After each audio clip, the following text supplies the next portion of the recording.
A very good afternoon, everyone. Thank you for joining us for the FutureSkills Prime Bootcamp on AWS Cloud Skills. My name is Amrita from FutureSkills Prime, the National Technology Skilling Platform, which is a joint initiative of Ministry of Information Technology and Electronics and Nasscom. AWS is among the most in-demand industry skills with 1.8 lakh openings estimated in the next year. So, the question you need to ask yourself is, do you have the required skill sets to rise with the demand for the AWS professionals, the cloud practitioners, the solution architects, and the associate developers, and more? In this session, we attempt to answer these questions and give you a sneak peek into a life as an AWS cloud practitioner. For today, we have with us an expert who will take us through the journey, Mrigank Singhal. He's an Amazon authorized instructor with more than 10 years of training experience. Yes. And is specifically focused on connecting theoretical concepts to real-world applications. Now, I will hand over the session to Mrigank. Thank you for joining us. Thank you, Amrita, for such a nice introduction. Well, hello, everyone. My name is Mrigank Singhal. I'm working as an Amazon authorized instructor at Cloud Wizard Consulting. I welcome you all to this session of AWS Discovery Day. So before starting the session, I would like to share some points. So this session will give you an overview of what AWS is, and I will also discuss some of the services offered by AWS. I would appreciate if this session could be as interactive as possible. So you are free to ask your doubts or questions between the session. I would recommend you to drop your questions in the chat and I will definitely answer those. So basically we have to cover a few things today. So first I will cover the contents. Second is a good news for all. So at the end of the quiz, we have a short QA session. Right, so let me share my screen first. So at the end of the session, we have a quiz, right? So the starting time is 5 p.m. There will be 15 questions and the duration is 15 minutes. And the top 3 participants are going to receive prizes. So the first prize is 1,000 rupees Amazon voucher. Second one is 750 and the third one is 500. Now, since you all have joined this session, and I think you are interested in some opportunities with AWS, so I'm also going to share a link with you all that's regarding a career fair, right? So AWS is organizing a mega job fair in Bangalore and Hyderabad on 28th and 23rd of September. The only eligibility criteria is that you should be a 4-year graduate. So like participants from maybe BE, BTech, MCA, MTech, the CSIT, CE or EC branch can participate. Both the certified as well as non-certified candidates can participate in this event. So I'm going to share this registration link in the chat, right? So you can just try to, you can register yourself. Once you register yourself, let me share just one more thing. So once you get yourself registered, so it will show you something like this. So this will be the form which you have to fill. You just have to enter your name, your email address, mobile number, your institution to get yourself registered for this event. Once the registration is confirmed, you'll receive an email that will consist of the links for the job fairs, right? So something like this, the job fair at Hyderabad and also job fair at Bangalore. Here, I just wanted to add a few more things, which is like in the last date for the registration at Hyderabad is 15th of September. There we have total 305 openings, and for Bangalore, the last date is 19th of September, and the total openings are 410. And this is 65% of the openings are for freshers and remaining for the lateral. So in all, we have 715 openings, which is a good number for sure. So this was all about the things which I wanted to share before starting the session. So without wasting any minute, let's just start a session. Okay, so let me share my screen again. Just give me 1 second. Okay, and there we go. Okay, so I hope my screen is visible to all. I see. Cool. Okay. Yes, sure. Yes, the link will be shared to you for sure. So let's start our session, and we will start with the introduction to the AWS Cloud and AWS.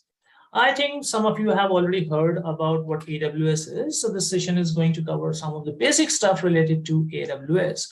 Let's discuss a scenario before cloud computing. So definitely before cloud computing, you have to provision the capacity based on the answers to the questions such as maximum peaks, like what are the theoretical maximum peaks, right? Is there enough resource capacity?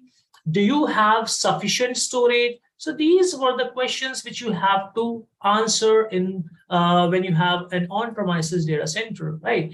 And in this case, either you may over-provision your resources where you would be paying, for expensive resources that would still remain idle, or you may under-provision your resources where you have insufficient capacity. So these were the problems related to on-premises infrastructure.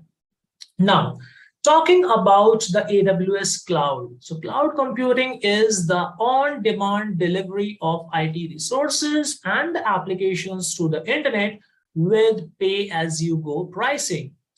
You don't have to make large upfront investments in the hardware or spend a lot of time on managing those hardwares. So you can provision exactly the right type and the size of computing resources which are needed for your workload. So these are some cloud computing components, right? So cloud computing gives you access to servers, to storage, databases, and a broad set of applications over the internet. So the cloud service providers such as AWS owns and maintains the data centers which are required for these services. You can just provision and use what you need through a web application. All of these resources can be initiated within seconds. You can treat these resources as temporary resources or disposable resources, which means you can use the resources as long as you want and then dispose those resources. You just have to pay for what you have used. We have 3 deployment models associated with cloud computing. So I'll start from this one, which is on-premises model. So in the on-premises deployment model, this is much like a legacy IT infrastructure where you have to manage everything from hardware to network, software, to power, racking, staffing, everything you have to manage in the on-premises infrastructure. Talking about the cloud deployment model, here, all your resources run on the cloud. So you can migrate existing applications on the cloud, right? Or you can also build new applications on the cloud. Finally, a hybrid deployment model. So it is, the model where you have some cloud-based resources connected to the on-premises infrastructure. You may want to use this approach in a number of situations, such as if you have some legacy applications that are better maintained on premises, or maybe if you have some compliance requirements for your business to keep certain records on premises. So in that case, you can connect your on-premises infrastructure with that of AWS cloud using different services which are available. Here we'll talk about some benefits of AWS. So one is agility. So agility is the ability to quickly adapt in response to the changing demands. So with AWS, new resources are just a click away. It reduces the time to provision the resources from weeks to only minutes. Another benefit is elasticity, which is the power to scale computing resources up or down easily while only paying for actual resources used. Another advantage is cost savings. You can trade the capital expenditure for variable expense. So let's say if you want to start something, there is no need to spend a lot of money, right? Instead, you can start using the AWS services and you can just pay for the IT resources as you consume them. And finally, a rapid deployment. So with AWS, you can easily deploy your applications in multiple physical locations around the world. This means you can provide lower latency and better experience for your customers at the minimal cost. These were some benefits. Now talking about AWS Global Infrastructure. So AWS has divided the entire world into some regions. So this global infrastructure is built for running workloads that require high availability with 87 availability zones and 27 regions, and also more than 400 points of presence. So we'll be talking about these terms one by one. Let's start with regions. So as I said, AWS has divided the entire world into multiple regions, right? So let me just explain you at higher level. Suppose these are the different regions. So region is just a geographic location, which is logically isolated from each other. In every region, we have 2 or more availability zones. We call it as AZs in short. So we have more than 2 or more than that availability zones in a single region. In these availability zones, there are 1 or more data centers. Right. So data centers are, the place where your actual data resides, that consists of all the computing power, the necessary hardware and everything. Right. So this global infrastructure is based on regions. Within the region, we have availability zones, and in those availability zones, there can be 1 or more data centers, right? So I've just tried to explain that at a higher level. So as I said, it supports AWS global footprint, can serve customers across the world, and also fast-paced expansion with long-term commitment to sustainability. So this footprint is actually expanding continuously to help the customers deliver better end user experiences. Right. So this was an overview of regions.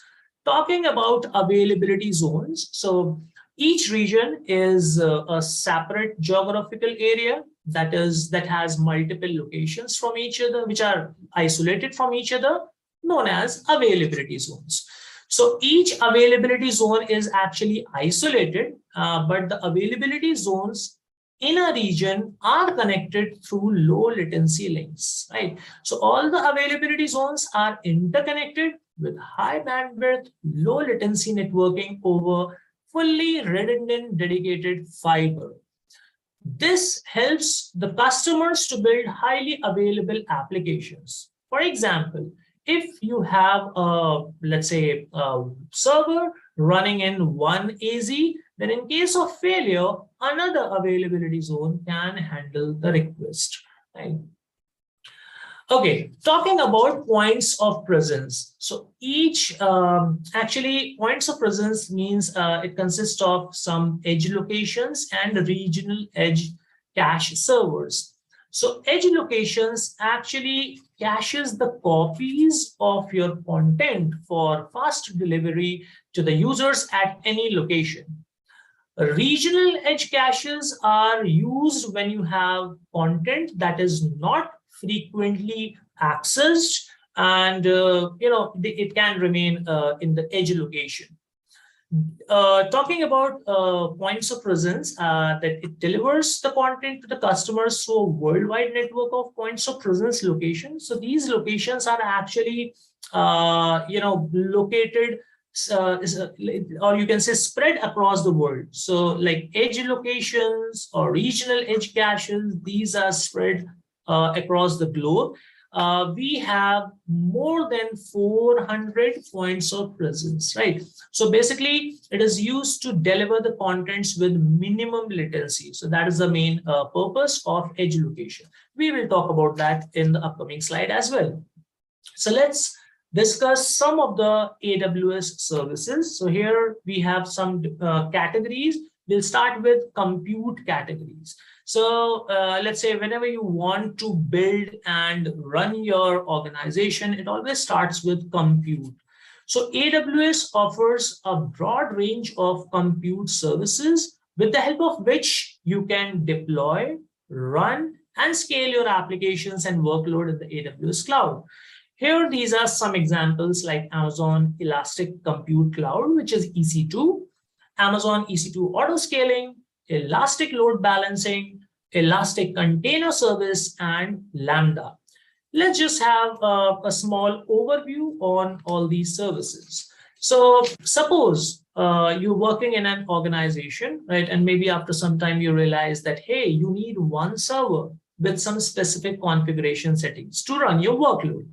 Definitely, you will put a request to the management for the same. Now, in order to get a new server, definitely it would take some time, right? Probably some weeks, or it can be months as well, right? So, which means in the on-premises infrastructure, whenever you want to, provision some servers, it has long procurement cycle. So that is the challenge. But in case of EC2, so EC2 is a web service that provides secure, resizable compute capacity in the cloud. In other words, Amazon EC2 is a service with the help of which you can launch virtual machines. It is designed to make web scale computing easier for the developers. So once the server instance has been provisioned, it is able to launch within minutes. So you can boot the server instances in minutes. You can scale the capacity up and down as the computing requirements change. And also you have multiple pricing options that can minimize your cost. So depending upon your requirement, depending upon your workload, you can choose different pricing options which are available with EC2.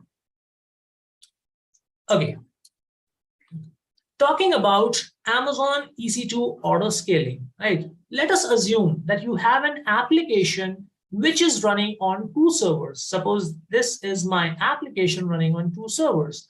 What if after some time you observe a traffic spike, right? Let's say you have now getting millions of requests per second that cannot be handled by these 2 servers. So in that scenario, you would probably add more servers to your environment, but those servers will remain idle most of the time because the traffic spike is observed maybe after 10 days or every 15 days, right? So this is the demand is always fluctuating. So with the help of EC2 auto scaling, it combines the dynamic and predictive scaling methods to support your scaling strategy. It can automatically add or remove EC2 instances according to the conditions you define. So for example, I can configure an auto scaling group so depending upon the traffic. So I say, hey, if the traffic is greater than 70%, please add more instances. Yes, this can be done. So this is helpful in maintaining the application's availability. So your instances can be up or down as needed, right? And this helps to maintain greater sense of applications availability. So again, EC2 auto scaling is a really cool service for handling fluctuating demands. Another thing is elastic load balancing. As the name suggests, so it is the AWS service that automatically distributes the traffic across multiple resources. So these resources can be such as EC2 instances, such as containers, maybe IP addresses.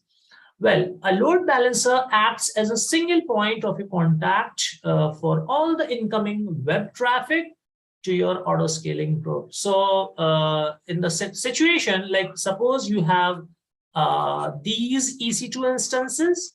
So as I said, EC2 instances are just like your virtual servers on the cloud. On the top of that, there will be elastic load balancer, which will distribute the traffic across multiple servers equally, right?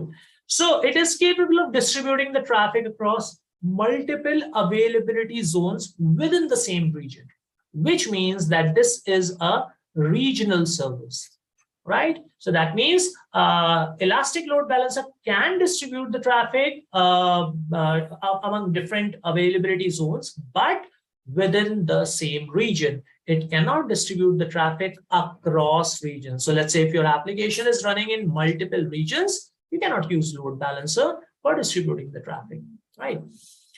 Okay, so this is one example for elasticity, talking about elasticity. So let's say during a period of low demand, the load balancer distributes the incoming request across a smaller number of EC2 instances.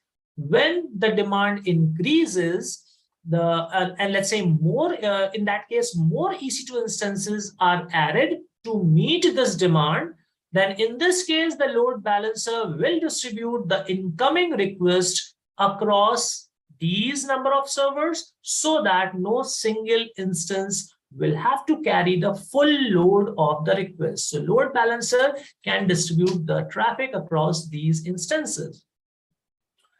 Talking about another service, which is Elastic Container Service, ECS. So Amazon ECS, it is a highly scalable, high performance container orchestration service.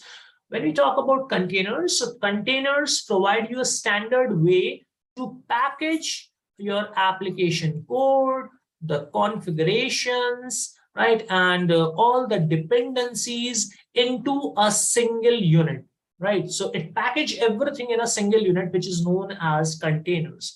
Right, so they are frequently used for processes and the workflows in which there are essential requirements for security, reliability, and scalability. So you can run and scale containerized applications on AWS. You can use simple API calls to launch and stop Docker-enabled applications. So container is a very nice service. If let's say if you have multiple applications which you want to run on a single machine, containers is a good choice. It is a way of operating system virtualization, just like EC2 virtualizes hardware. ECS virtualizes operating system. So that is a key difference. So one last service, compute service, is AWS Lambda. Lambda is a service which is known as serverless. Serverless means you can run your code without provisioning or managing the servers. You don't have to provision the servers, and you just have to pay for the compute time that is consumed. There are no charges when your code is not running. So with Lambda, you can run your code for virtually any type of applications or any backend service with zero administration. You do not have to manage anything, since you do not have to manage servers, which means there are a lot of overheads which are reduced in case of AWS Lambda.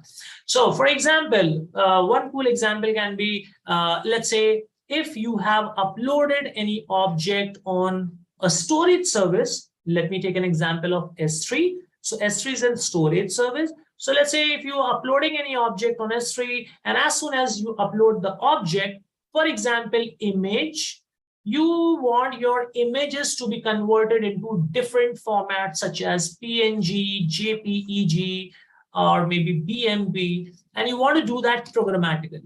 So in order to do that, you need some code, right? So instead of provisioning and running the entire server all the time, you don't have to do that, right? Instead, Lambda will serve your purpose. As soon as the image is uploaded on S3, a Lambda function can be triggered, which in turn will convert the images into different formats as required.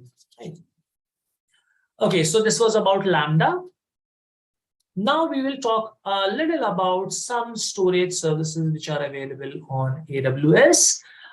So with AWS, for different use cases, we have different storage services such as Amazon Simple Storage Service, which is known as S3, Elastic Block Store, which is EBS, Elastic File System, EFS, and also Amazon FSx for Windows, Lustre, and ONTAP. Let's just talk about these services one by one. We'll begin the discussion with Amazon S3. So S3 is an online storage. It is an object storage service, right? So these are the keywords to this service. So S3 is a scalable and a durable platform that makes the data accessible from any internet location, because you can store and access any type of data over the internet. You can use it for a variety of purposes, such as user-generated content, such as static websites, maybe archives, serverless computing. So there are different use cases for S3. It is secure and it gives you 11 nines of durability. It also includes a wide range of cost-effective storage classes. So again, depending upon the use case, you can also choose different storage classes which are available on S3, right? So when you want to work with S3, there is something which is known as buckets. Buckets are the logical containers of your objects. So every object is stored in a bucket, right? So it supports a variety of use cases. I've already explained that. You can keep track of multiple variants of an object through versioning. So S3 also support a feature which is known as bucket versioning. If you enable this feature, then you can prevent your objects from accidental deletions or modifications, because in that case, it will keep the copies of all the objects. So even if you are uploading a new one, not a problem, the old version will also be maintained. You can always retrieve the older version. Another storage service is Elastic Block Store. Generally, it is pretty similar to your hard drives, right? So we all have SSDs or HDDs on our laptops. So that is this service is pretty similar to that. So EBS is an easy to use, high performance block storage service, and this is designed for use with EC2 instances, right? So whenever you create a volume, if you want to use EBS, you have to create a volume. So let's say I created a 10 GB of volume. If you want to use that, just attach this volume with EC2 instance. In order to ensure availability, these volumes are replicated within an availability zone for 99.999% availability. You can always scale up or scale down within minutes. And there are 4 types of volumes which are available. Definitely, there will be some difference in terms of pricing as well as the use case, right? So broadly speaking, we have SSDs and also HDDs, right? So I'm just talking about broad 2 categories, and in that we also have some subcategories, right? This is an example. So let's say we have an EC2 instance, and in that EC2 instance, we have one EBS volume attached to it. Similarly, in this EC2 instance, we have 2 volumes attached to it, right? So yes, you can attach multiple volumes on your EC2 instance. You just have to attach it, mount it, and you can start using it. Talking about another storage service, which is Elastic File System, EFS. So EFS is a simple, scalable, fully managed file system for the use with AWS Cloud, and also you can use it with on-premises resources. Basically, it is a shared storage. So whenever there is a requirement where you have some storage which should be shared among multiple servers, then EFS is the best choice. It is highly scalable. It can scale on demand to petabytes without disrupting applications. You don't have to provision the capacity, right? You just have to, keep on storing the data in EFS, and it will grow and shrink automatically. It also stores data within and across multiple availability zones just to ensure high availability. This is about EFS. So here we just discussed about some storage services which are available on AWS. Depending upon the use case and the workload, you can choose any services. Now let's just have an overview about the database services available on AWS. So here we have 3 services. One is Amazon Relational Database Service. Another one is Amazon Dynamodb. And third one is AWS Data Migration Service. There are other services as well, but here we'll just talk about these 3. Starting with Amazon Relational Database Service. As the name suggests, it supports the relational data model. So in a relational data model, the data is stored in tables. And in tables, we have rows and columns. So whenever there is a requirement for a relational database, go for RDS. So managing a database server on premises is very time consuming as well as expensive. There are a lot of administrative tasks involved, such as, hardware provisioning, then database installation, your patching, backups. Managing all these things are very time consuming as well as expensive. Right. With RDS, it is a fully managed relational database service. And this automates time-consuming administration tasks. So all these tasks, such as hardware provisioning, patching, backups, everything is handled by RDS. It is secure and it is also compatible with different applications. It is really easy to administer. Right. So configuring and using RDS is very easy and straightforward. These are some engine types which are supported by RDS. Right. So one is Amazon Aurora. This is the Amazon's product, right? Amazon's database. Other than that, we have PostgreSQL, MySQL, MariaDB, Oracle Database, SQL Server. So these are the 6 database engines which are supported by Amazon RDS. Another database service is Dynamodb, right? So Dynamodb is a key value document database service, right? That delivers single digit millisecond performance at any scale. It is serverless. That means you do not have to manage or provision any server. Everything is handled automatically. Dynamodb can automatically scale your tables to adjust for the capacity and maintains performance with zero administration. You don't have to manage anything.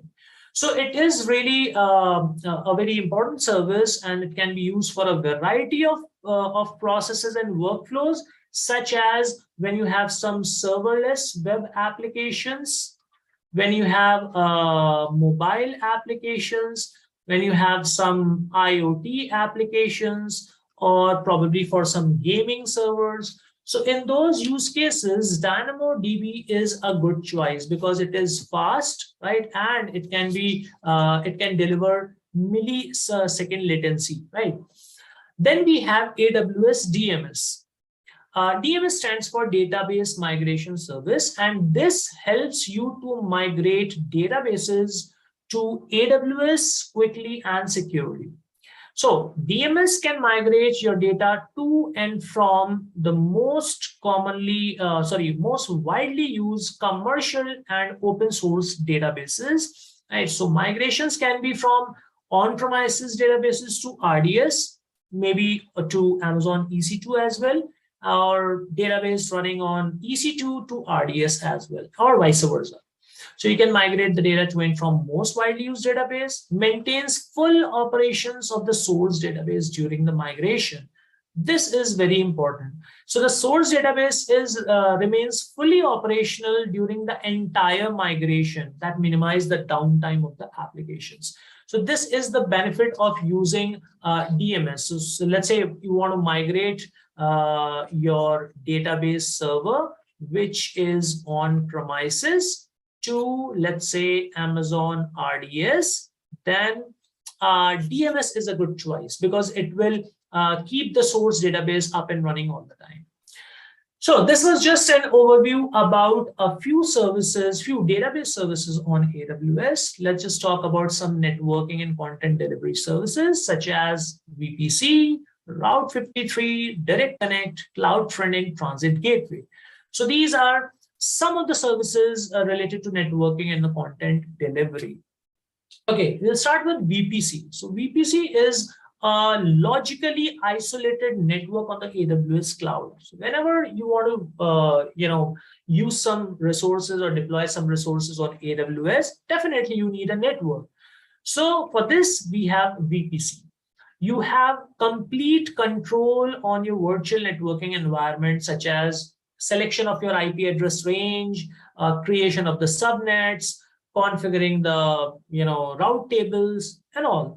So these things can be configured by you. You have full control. You can create subnets and leverage multiple layers of security. So AWS offers you multiple layers of security, which is recommended to be implemented. This is an example of VPC. As you can see in the AWS cloud, within the region, there is a VPC. And in that VPC, obviously, you'll have some IP address range. In this VPC, they have created one public subnet and one private subnet. Public subnet is the subnet which can be connected through the internet. That means the resources can communicate with public internet, whereas in private subnet, it is not allowed. But you can connect a private subnet to your corporate data center privately. That means the traffic is not exposed to the internet, right? So remember, the scope of the VPC is regional. That means a VPC can span across multiple availability zones, but cannot span across multiple regions. Not possible. Another service is Route 53. So Route 53 is a highly available and scalable DNS web service. So it is designed to give the developers and the business a reliable and cost-effective way to route the end user traffic from the internet to applications. It translates domain name to numeric IP addresses. So which means, let's say you have something like www.abc.com. So it will translate it to an IP address, something like 192.12.11.3. For example, it connects user requests to the infrastructures within and outside of the AWS. So yes, it can be used to connect the request. It can be within the infrastructure, that means within AWS, or outside as well. It also routes the traffic to healthy endpoints, which means it also supports health check. So the traffic is only routed through the healthy endpoints. Another service or another networking service is Direct Connect. Let us say that you have an on-premises infrastructure. It can be your corporate data center or your office. And you also have some resources on AWS. And you want to connect these two together privately. So with Direct Connect, it gives you a solution by which you have a dedicated network connection from your on-premises to AWS. This gives you a fiber optic connection where one end of the cable is connected to your on-premises environment and another end is connected to a direct connect location. This reduces the network cost and definitely it increases the bandwidth throughput as well. You can also partition the connection into multiple virtual interface. So with the help of VLANs, right? The dedicated connection can be partitioned into multiple virtual interfaces. So this partitioning enables you to use the same connection to access public resources. For example, objects stored in S3. Okay. Next networking related service is Cloudfront. So Cloudfront is a fast content delivery network that securely delivers the data. It can be videos, it can be applications or APIs to the customers globally with minimum latency. So it is used to reduce the latency because it provides low latency and high transfer speeds. Cloudfront can be integrated with AWS services, right? So that's another benefit. And yes, it incurs no charges for the data transferred between AWS origins and Cloudfront. So the thing is, this service uses edge locations, right? So this service uses edge locations to, to maintain the caches. So this is an example, as you can see. Suppose I have some data, let us say some video, which is stored in S3 bucket in this region. And let's say I have global users, request from another region. Let's say there is a user which is requesting for the same content. In that case, the request is automatically redirected to the nearest edge location that provides minimum latency. In this case, it will first check whether the requested content is available at the edge location, whether there is a cache copy available or not. If yes, then immediately the cache copy is delivered to the user. If not, then the edge location, it searches for the actual data through the origin. The request is forwarded to the origin server, and then it is, the response is sent back to the edge location, and the user is served for the purpose. Another important thing is that these edge locations and obviously your origin, this is connected on the AWS network, which means it will be fast. So this is how Cloudfront is used to deliver the contents to the user with minimum latency. Okay, now we'll talk about security and compliance overview. So first question is, what is security? There can be different answers for this, right? So for someone, it just means protecting your assets, right? So with security, we say it is visibility, when you have more visibility on your resources, when your resources are auditability, controllability, and agility. So these are the 4 factors of security. In other words, we can say it is the practice of protecting your property from unauthorized access or unauthorized modification.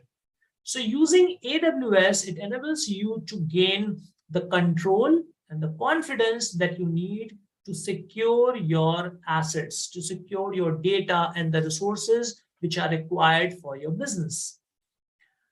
With AWS, we have a shared responsibility model, right? So there are different services which are available on AWS, which you can use. So when the customer uses AWS, Amazon shares the responsibility of securing the customer's data in the AWS cloud with its customers, making the security as a shared responsibility. So this concept is known as shared responsibility model, which means some of the responsibility is for AWS and some of the responsibility for customers.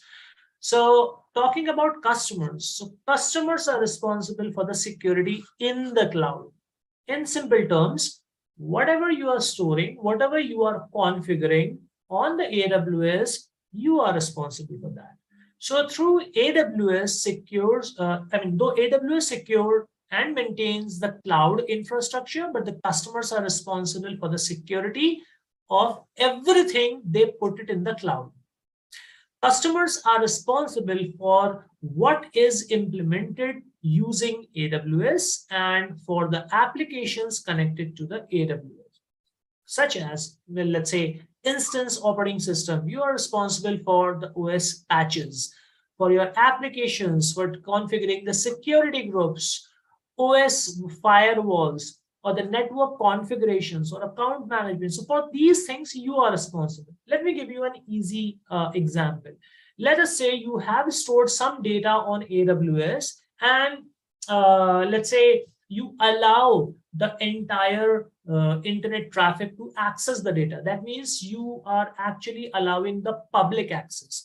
In that case, you are responsible for the configurations, right? Similarly, if we have created any users and if the user, username and the passwords are compromised, then again, you are responsible.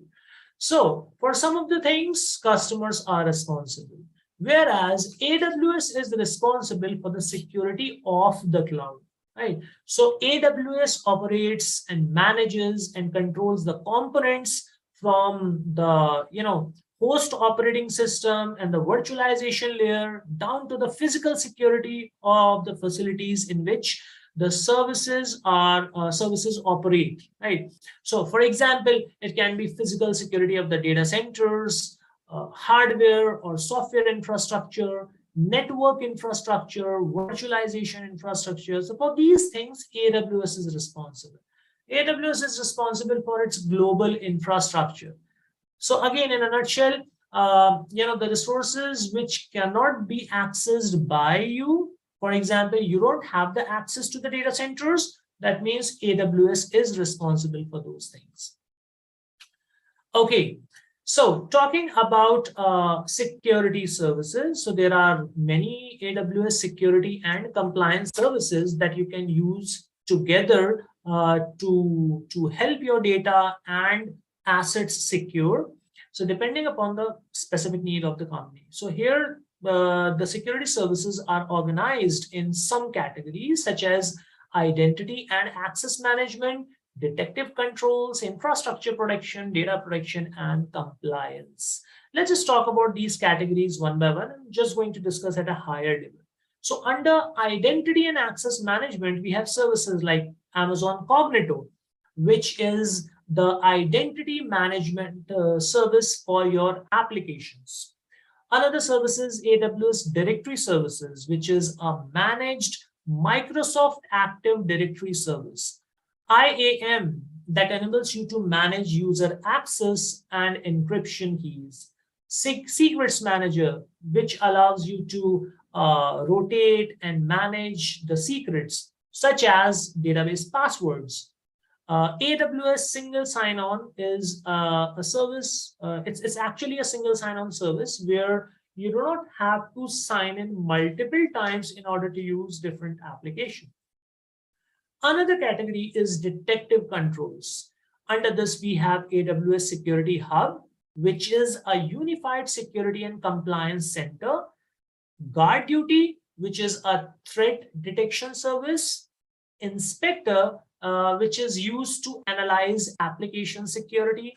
MeitY, that allows you to discover, classify, and protect your data. Talking about infrastructure protection, we have AWS Shield, that which basically protects you from DDoS attack. It is used for the protection of distributed denial of service attack. AWS Web Application Firewall is used to filter malicious web traffic. And Firewall Manager is, it provides you the central management of all the firewall rules. Another category, which is data protection. Under this, we have AWS KMS, which is Key Management Service, a service for the key storage and management, right? When you have, the key pairs. AWS Cloud HSM, it is a hardware-based key storage for some regulatory compliance. Certificate Manager is a service with the help of which you can provision, deploy, and manage public and private SSL TLS certificates. Under compliance, we have one service, which is AWS Artifact. So this is a service which provides you on-demand access to the AWS security and compliance reports. So which is again a tool service. So this was all about some of the technical content which I wanted to share with everyone. Now I'll just give you an overview about AWS certifications. These are the available AWS certifications. So the first one is the foundational certification, which is Cloud Practitioner. For Cloud Practitioner, they expect that you should have 6 months of fundamental AWS cloud and industrial knowledge. For associate level, we have 3 certifications. One is Solutions Architect, another one is Developer, and the third one is SysOps Administrator, which require 1 year of experience solving problems and implementing solutions using the AWS cloud. Thereafter, we have Professional. So this is the higher level, which needs 2 years of experience designing, operating, and troubleshooting solutions using the AWS cloud, where we have 2 certifications. One is Solution Architect Professional and the DevOps Engineer Professional. Finally, there is also a category for specialty certifications, which needs some technical cloud experience in the specialty domain as specified in the exam guide. So here we have, advanced networking, data analytics, databases, machine learning, security, and SAP on AWS, right? So these are the different available certifications on AWS cloud. Okay, so that is all. So let me quickly check the chat. So if you guys have any questions, you can. Let me quickly check the chat. Okay. So just a second, let me stop sharing my screen for a while. I see. Okay. Okay, so I think the link is shared. Okay, so the link is shared. So other than that, do we have any further questions? So yes, it is. AWS can make easy AWS data. Yes, definitely you guys can apply, right? So what's the level of experience of these job fairs? Well, definitely, yeah, if you attend job fairs, definitely if you have some basic knowledge, right? So you have some basic understanding about AWS, definitely you will be, you can crack that easily. One more thing is this job fair, which I have shared, this is for both the participants, like whether you are certified or not, both can participate. Okay, yes, BCom student, yes, definitely anyone can participate. And talking about AWS, yes, anyone can learn AWS. It is not that only, technical person can learn. No, that is absolutely wrong. Anyone can learn AWS. Okay, and I'm just searching for some questions. Okay, are the data centers within each AZ isolated as well, and to what extent? Okay, so this is an interesting question. Well, the data centers are within the AWS and all the data centers are live. None of the data centers is cold, right? So actually availability zones are isolated, and these are some kilometers apart, right? Okay, why do we call it as an isolated? Because isolated as in they are logically isolated. Yes, they are connected together using the AWS network, but you cannot directly access the services. It's just that if given the permission, if you have configured a few things, yes, you can, but otherwise it will be isolated. Another reason is, let's say for any reason, if there is some sort of disaster, right, where the entire region goes down, then also another region will remain safe because they are isolated.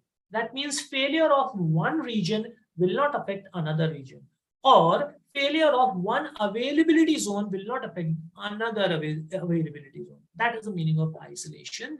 Okay, I'm just quickly checking the chat. Well, this session will end. It's almost an end. We just have one quiz.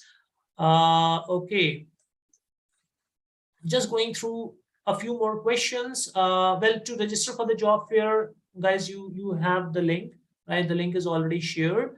Okay, okay, cool. I think I have answered all. Yeah. Yes. Thank you, Brigank. So we have quite a few questions, but most of them are you have already answered. The main questions regarding the links of the course as well as job fair have been shared right now again. And I would literally ask everybody to at least apply for the job fair, see where you stand.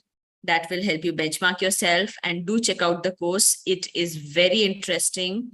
Also, we have a special offer running. I think, Mrigank, if you want to talk about it and show your screen. Sure. So the link which is shared right now, let me share my screen again, please. So, okay. So this is the course, which is AWS Cloud Practitioner Essentials. So if you open that link, you'll be redirected over here.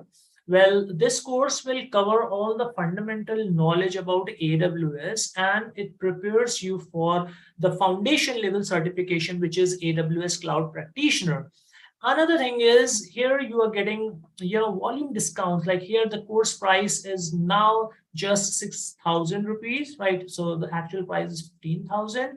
You can just go through this this link just to get some insight about the course. And here you can see at the right side there is a button, apply now, which you can use to apply for the course. This page covers everything, what you're going to learn, right? Why you should take this course, and every other related information is there, right? And the link is also shared in the chat. Please do check the chat as well. That's one thing. And related to, yes, I can see there are some questions related to the job fair as well. So the job fair link is also shared. It would look something like this. You just have to register that. And again, I'm just telling you, this is the link of the job fair at Hyderabad and Bangalore. So once you register yourself on this portal, you will receive a confirmation email consisting of both the links, right? So that's the thing. Thank you so much, Mrigank. This was amazing. And honestly, we had not planned for the fair information as well as the quiz that's about to come up with some very interesting prizes. So I personally am very invested in the quiz. So we can start whenever you're ready. Well, we are ready. I'm just sharing the link and the joining code in the chat. I request all the participants to please enter your email ID in the name field. So just open this link, joinmyquiz.com. And when you open that, it will ask you. Can you please share the link once again? Maybe it's just me, but I can't see it. It's. Okay. Let me share that again, please. Just a second. Okay. I think. Oh, I see. Well, Amrita, I think you have to reshare that. I will do that, but this link is not there. It's okay. I got it. It's not a clickable link. Okay, I got it. Just a second. I'll just copy that again. Yeah. Yes. Sure. Okay, so this is the link. Okay, I have shared the link again. So yes, this is perfect. I'm just going to share this with everybody. So it's fastest fingers first, everybody. Let's start now. Again, a reminder, please enter your email ID in the name field so that we can identify who is the winner.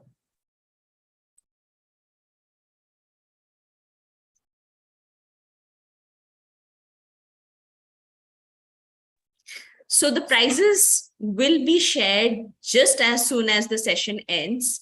And if you do not enter your correct email ID, official email ID, we will not be able to share the prize with you. So please make sure that you share your correct email ID while participating in this quiz.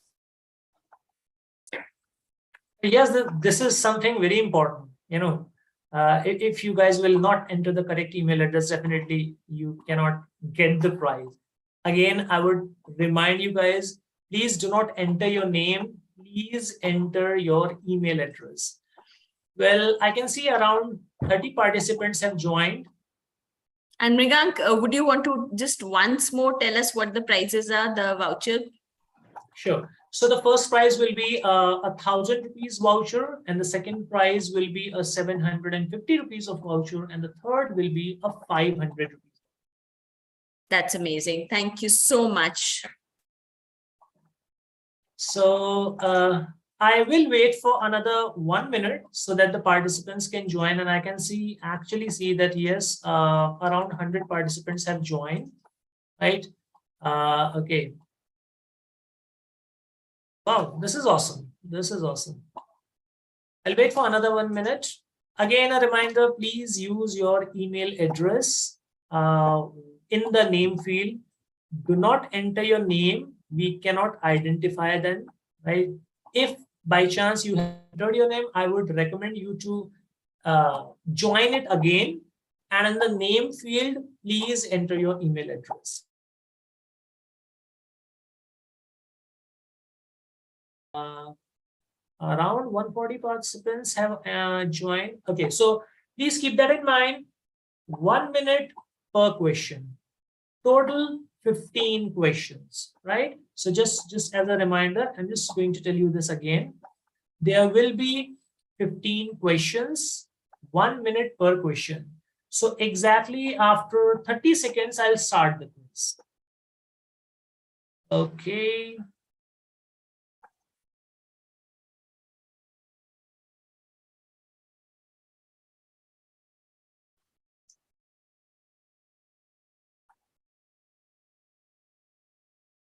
"20 seconds more. After 20 seconds, we'll start the quiz.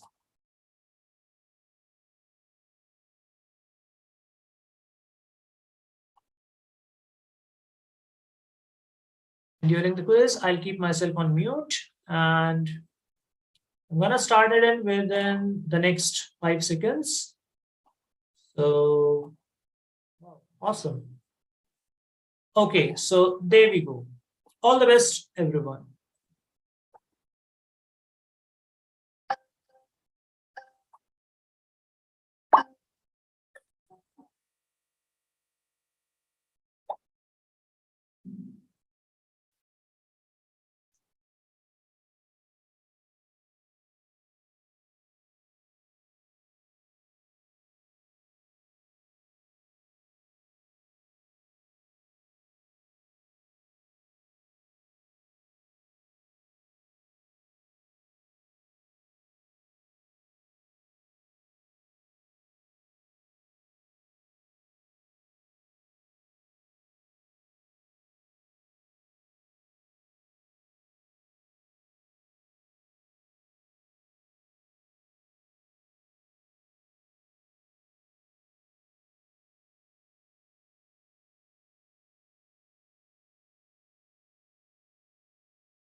I can see that some of the participants have already finished the quiz, which is really great to see.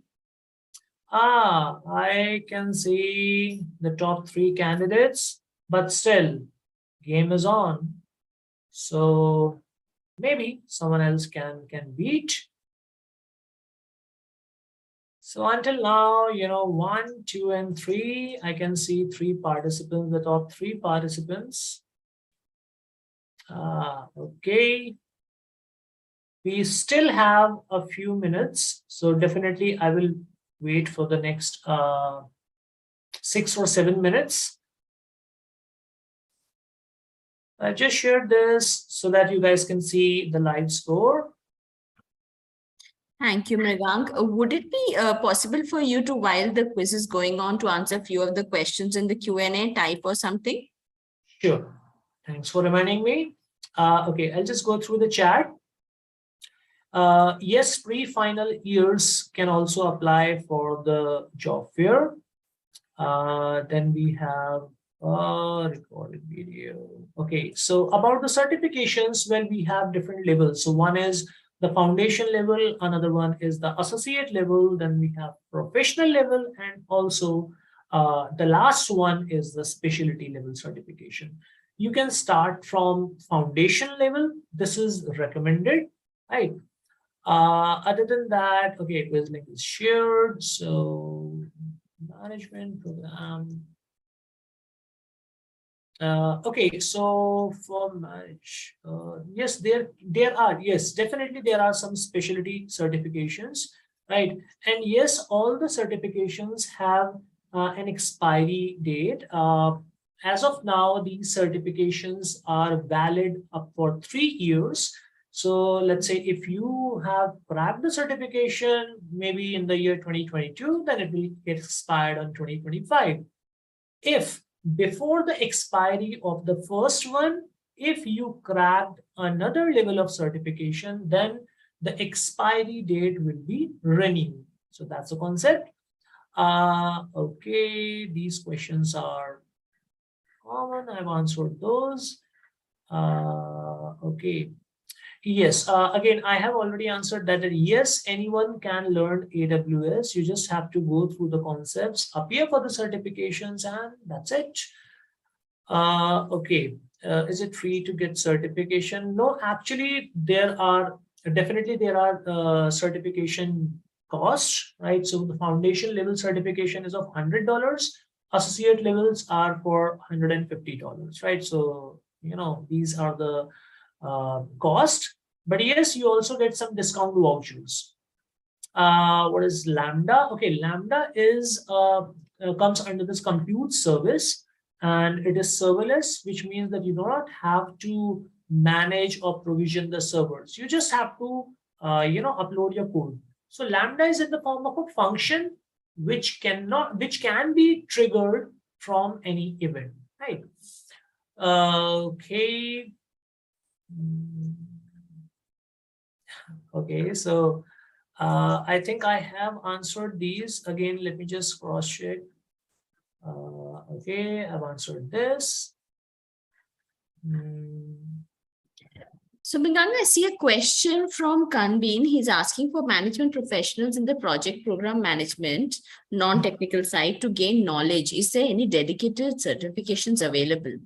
So, Kevin, if I may answer, there are a lot of certifications available for project management on FutureSkills Prime. Please do check it out. And we have something called PM 101, which is Project Management 101, which is industry professionals have curated the content. So do have a look at it.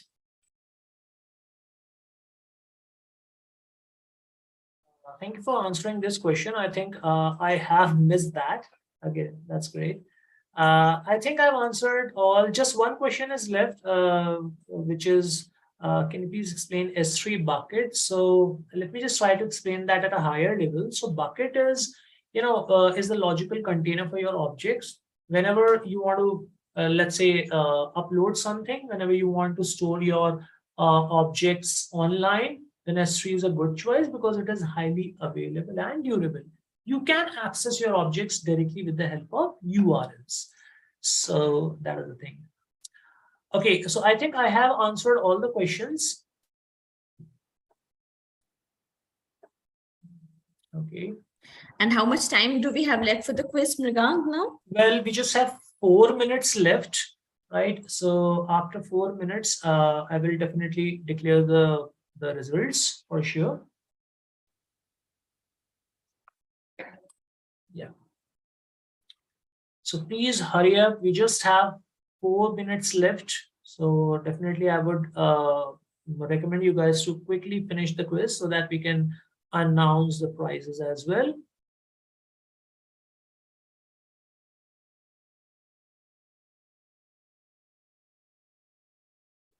Now we are left with 3 minutes.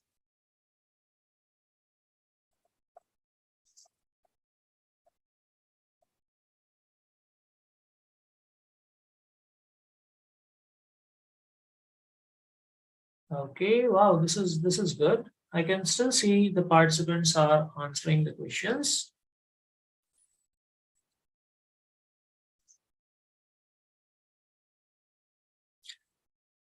So is there anyone else who can answer all the questions?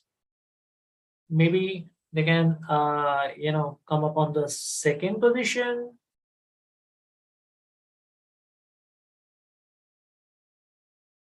Okay, just 2 minutes left. Please hurry up, all of you.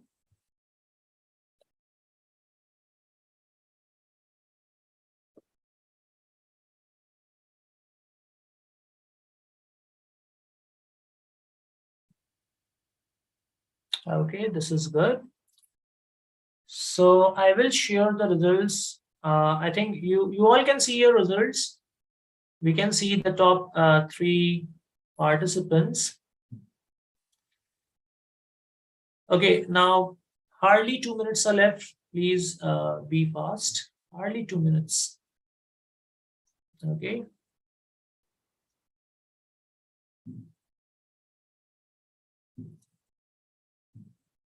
Well, we will also update the winners on our official LinkedIn page as well. Okay, just 1 more minute.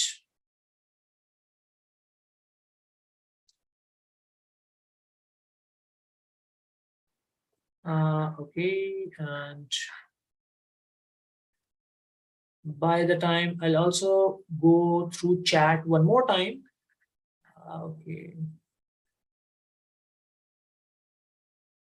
Okay, so yes, talking about internships, definitely yes. If you can just crack the certification, you just go through at least some of the basic knowledge about AWS, and definitely you can do the certification courses. And yes, there are different opportunities. So one is which I have shared, and we keep on organizing some events, generally on the quarterly basis. So you can get yourself registered for those events. Okay, so this is cool. Okay, awesome. Okay, so hardly 30 seconds are left. Hardly 30 seconds are left now. Please hurry up, all of you. Okay, I have answered all the questions, I guess. Okay. There is no change. Okay. I will keep a note of this list I have. Okay, so guys, time is up. Well, thank you all for participating in this quiz, right? I'm just stopping my screen for a moment so that I can just compile the results 1 more time. So just give me 1 second. I think all have answered except 1 or 2, but I guess most of the participants have, completed the quiz. I'm just reloading the page just to get the final result. Okay. Oops, sorry. Okay, so this is the final result. Awesome. I'll share the result once again because I've just reloaded the page. I see. Okay, so this is the final result. We have 1, 2, and 3. These are the top 3 candidates. So I would like to congratulate all the 3. So, which is Ganesh, Yasser, and I think Subramania. Okay, congratulations to all the participants. Right, So, I just take. Mridang, this quiz Yes. was a success. I have somebody here with me, Oh, wow. Sangeeta from Nasscom. Is it possible for you to let me know what rank she has got? She is also trying. Okay, so ma'am, can you please repeat your name? Sangeeta Raj, I think from. Okay, okay, let me just search this page. Just a second. I think it's hanging. I'm just stopping my screen for a moment just to search. Okay. Fine. Or maybe. Okay, I got it. I think it is 46. Okay, not bad. I'll let her 46. know. 46, yes. I've just searched that. Okay. I just want to tell you that she did this quiz because she has been doing quite a few of these AWS sessions also separately, and she's working with CloudWiz.